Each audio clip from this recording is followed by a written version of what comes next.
Fly Georgia's თვითმფრინავი ფრენებს ხვალიდან დაიწყებს. ახალი ავიაკომპანიის პრეზენტაცია თბილისის საერთაშორისო აეროპორტში გაიმართა, რომელსაც ეკონომიკის მინისტრი ვერა ქობალია დაესწრო.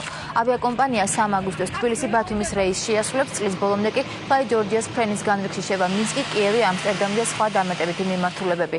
ავიაკომპანიაში 70 გამოცდილი და კვალიფიციური ადამიანია დასაქმებული.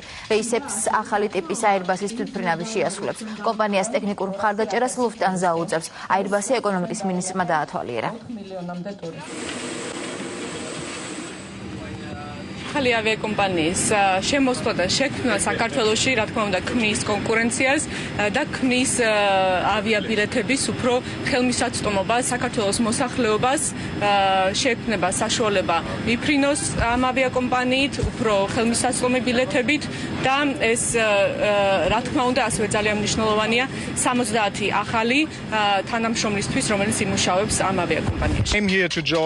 ჩვენი კომპანიის ახალი ტექნოლოგია, გზავრთა კომფორტი და უმაღლესი სტანდარტები შექმნის საჰაერო მიმოსვლაში ახალ განზომილებას. საქართველოსთან თანამშრომლობა განპირობებულია ქვეყანაში არსებული სიმშვიდითა და უსაფრთხოებით, რაც კაპიტალის დაბანდებისათვის იდეალურ გარემოს წარმოადგენს. თქვენი ქვეყანა მზარდია და ვიმედოვნებ, რომ Fly Georgia ხელშეუწყობს ტურიზმის განვითარებას.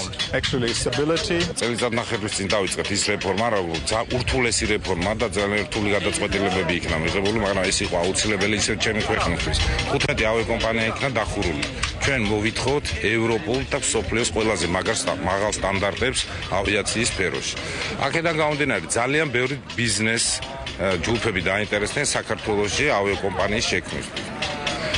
და ჩვენ მზად ვართ, იქ უკვე ლიბერალურია, მთავარია აკმაყოფილებდეს სახელმწიფოს მოთხოვნებს.